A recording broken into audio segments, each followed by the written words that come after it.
O'z uyimda, o'z erimning hovlisida. Kecha-yu kunduz ko'ksimga pichoq yashirib yurishga majbur edim. Tasavvur qilyapsizmi? Uyda eng xavfsiz bo'lishi kerak bo'lgan joyda. Men o'z qaynotamdan himoyalanish uchun qurol ko'tarib yurardim. O'sha mash'um tongda u menga bir parcha qog'oz tutqazib chiqib ketdi. Men uni qaltirab ochdim-u. O'qigan narsamdan tomirlarimdagi qonim muzlab qoldi. Bu o'zining keliniga yozilgan oshxona. Iflos va shahvatga to'la maktub edi. Meni badnom qilgan, oilamni buzgan va ko'chada qoldirgan o'sha dahshatli maktub. Assalomu alaykum. Hayotning eng shafqatsiz o'yinlariga, inson jildidagi mahluqlarning qilmishlariga qarshi sabr bilan kurashgan qadrdon hikoyachi Momo kanalining kuzatuvchilari. Agar siz bizning dard va qasos, ko'z yosh va iroda haqidagi sirlarimizga ilk bor guvoh bo'layotgan bo'lsangiz, obuna bo'lishni va like tugmasini bosib qo'yishni unutmang. Qulayroq joylashib oling. Chunki bugun men sizlarga farishtadek kelinning qanday qilib o'z qaynotasi tomonidan do'zaxga tortilgani va qanday qilib u kulidan qayta tiklangani haqida so'zlab beraman. Bu mening ko'z yoshlarimga yozilgan iqrorim. Mening ismim Zebo. Farg'onaning chekka bir qishlog'ida muallimlar oilasida katta bo'ldim. Ota-onam halol, namozxon, birovning haqqidan qo'rqadigan insonlar edi. Ular bizni peshona teri bilan arang qora qozon qaynatib katta qilishdi. Men unchalik chiroyli qiz emasdim. Boshqalar kabi yigitlarning e'tiborini tortmasdim. Ko'rimsizgina, indamas, faqat kitob o'qiydigan qiz edim. Balki shuning uchundir 19 yoshgacha hech kim menga sevgi izhor qilmagan. Hech kim yo'limni to'smagan. Maktabni tugatib texnikumga kirdim. O'qishni bitirib qishlog'imizdagi kichik bir idoraga hisobchi bo'lib ishga kirdim. O'z aravamni o'zim tortishni, halol mehnat qilishni boshlagan edim. Birdan onam, senga sovchi keldi qizim. Yigitni ko'rasanmi, dedilar.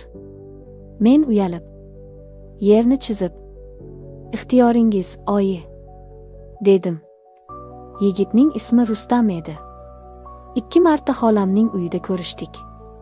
U juda vazmin, og'ir, ko'p gapirmaydigan yigit ekan. Men esa biroz quvnoqroq, hazilkash edim. Bir-birimizni to'ldiramiz deb o'yladim soddalarcha. To'yimiz bo'ldi. Dastlabki 20 kun. Ishonasizmi, robbarosa 21 kun men o'zimni dunyodagi eng baxtli ayol deb his qildim. Rustam bilan kechalari tong otguncha gaplashib chiqardik. U menga mehr berardi. Men ilk bor o'zimni ayoldek, kimgadir keraklidek his qilardim. Lekin shayton mening bu kichkina baxtimga chiday olmadi. 21-kuni kechasi xonamizda o'tirgandik. Rustam to'satdan menga o'girildi-da, ko'zlarimga qarab yuziga mutlaqo jiddiy, sovuq bir ifoda tortdi. Sen menga yoqmay qolding, dedi u. Xuddi bozorga borib noto'g'ri narsa sotib olgan odamdek. Men nima deyishni, nima eshitganimni anglamay qoldim. Nima? Qanday qilib? Kechagina hammasi yaxshi edi-ku, deb yig'lab yubordim. Shirin so'z bo'lsang ham. Sen xunuksan, Zebo. Tushunyapsanmi? Men ko'r bo'lgan ekanman. Kelib senga uylandimmi, dedi u tishlarini g'ijirlatib. O'sha soniyada mening yuragim qars etib sindi. Men u uchun, qalbimni, butun borlig'imni bergan erim uchun atigi 20 kunlik qiziqish bo'lib chiqdim. O'sha tundan boshlab men u uyda qulga, xizmatkorga, faqatgina tunda chiroqlar o'chganda foydalaniladigan matohga aylandim. Qaynonam xuddi ataylagandek ustimga shuncha ko'p ish uyardiki, tong sahardan yarim tungacha tinmasdim. Bir necha oydan so'ng ko'richak bo'lib qoldim. Kasalxonada operatsiya qilishdi.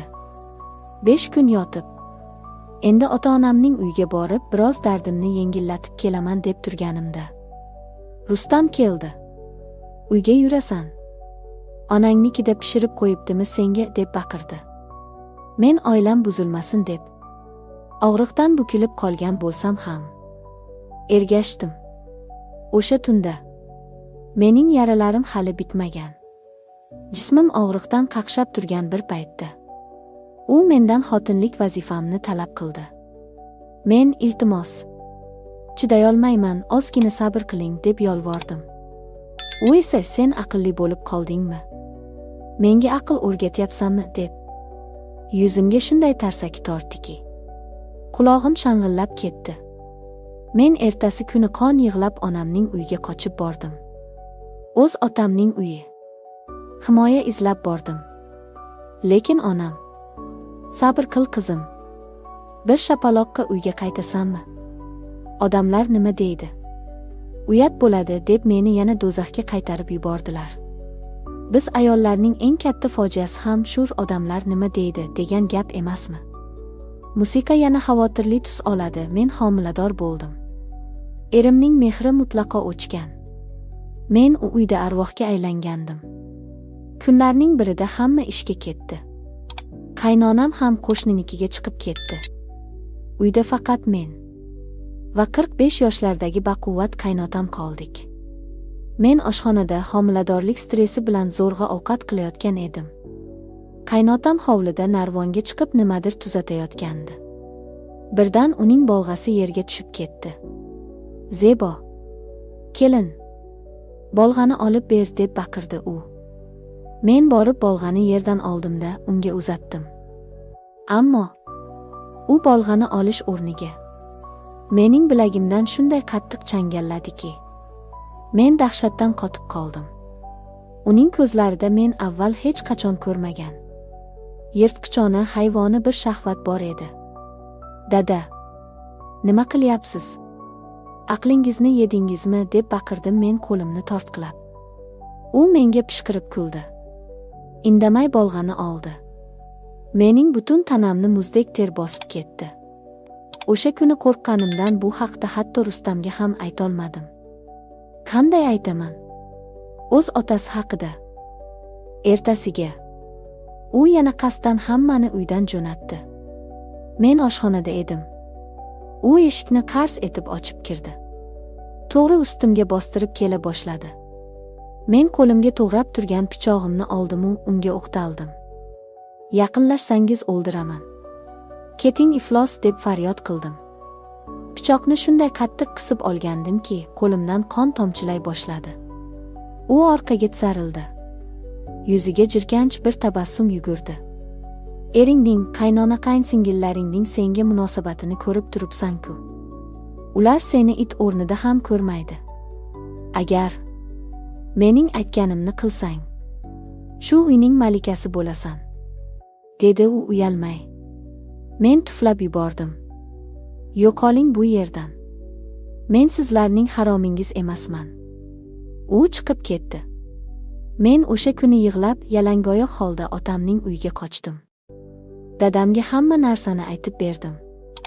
Dadam yig'lab yubordilar, qaynotamni o'ldiraman deb qasam ichdilar. Ertasiga qaynota qaynona meni olib ketishga kelishdi. Dadam yugurib borib qaynotamning yoqasidan oldi, lekin bu qanday ifloslik? Bu qanday makr? Qaynotam o'sha yerda dadamning oldida ho'ngrab yig'lab yubordi. Qudajon, insofingiz bormi? Qanday qilib o'z o'g'limning xotiniga yomon ko'z bilan qarayman? Qizingiz o'g'lim bilan ajrashish uchun menga shunday mudhish tuhmat qilyapti. Xudodan qo'rqinglar deb faryod qildi. Men shokda edim. Tilim aylanmasdi. Uning aktyorligini ko'rib men o'z ko'zlarimga ishonmasdim. Dadam ham, onam ham o'ylanib qolishdi.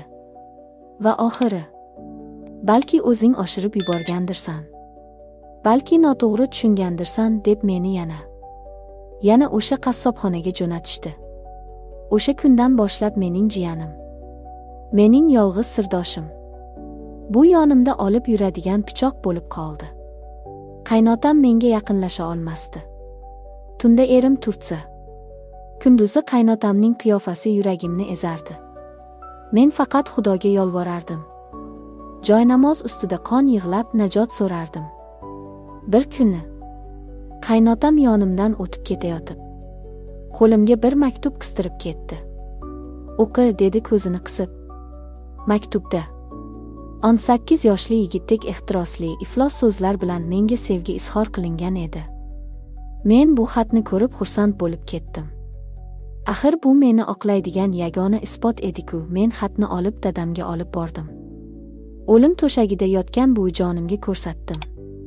Buvim dadamni chaqirib, "Agar shu qizingni yana o'sha qassoblarga bersang, oq sutim harom bo'lsin", dedilar. Dadam menga ishonib meni olib qoldilar. Ajrashdik. Lekin sinovlar tugamadi. O'g'lim tug'ildi. Kichkina chaqalog'im bor, otamning uyida esa akamning xotini menga kun bermasdi. O'z uyimda kelgindiga aylandim. Men yig'lashni to'xtatdim. Qo'limga ketmon oldim. Fermerlarning dalasida yer chopdim. Boylarning uyida hojatxona yuvdim, mardikorlik qildim. Lekin o'g'limning qornini to'ydirdim, keyinroq Rossiyaga ishga ketdim. U yerda har yili minglab qizlar o'zini sotib, tunda oson pul topar ekan. Men esa kechalari Xudoga yig'lab, kunduzi halol, og'ir mehnat qildim. Yaratgan mendan marhamatini darig' tutmadi. Men ishlab pul topdim. Hozir O'zbekistonda o'zim qurdirgan kattakon 3 xonali hovlida yashayapman. O'g'lim oldimda, mening xotirjamligim va baxtim o'zim bilan, o'sha kibrli, iflos qaynotam va oilasichi. Qaytar dunyo deganlari rost ekan. Ularning 2 qizi ham ersirab uylariga qaytib kelishdi. Rustam esa xotindan xotinga sakrab biron joyda qo'nim topolmay sargardon. Alloh hammasini o'z o'rniga qo'ydi, aziz opa-singillarim. Agar siz ham kimgadir qaram bo'lib zulm ostida qolgan bo'lsangiz, hech qachon taslim bo'lmang. Tuproqqa qorilsangiz ham o'z pokligingizni, iymoningizni sotingmang. Olmos botqoqqa tushgani bilan qadrini yo'qotmaydi. Faqat Xudoga ishoning va o'z mehnatingizdan qo'rqmang. Bir kun kelib, sizning ko'z yoshlaringiz sizni xor qilganlarning bo'g'ziga qadaladigan qurolga aylanadi. Agar mening azobli yo'lim va g'alabam sizga qandaydir umid bergan bo'lsa, videoga like bosing. Kanalimizga obuna bo'ling va izohlarda o'z xulosangizni yozib qoldiring. Hech qachon sinmang. Siz bilan Hikoyachi Momo kanali bo'ldi. O'zingizni asrang, qadrli farishtalarim. Xayr.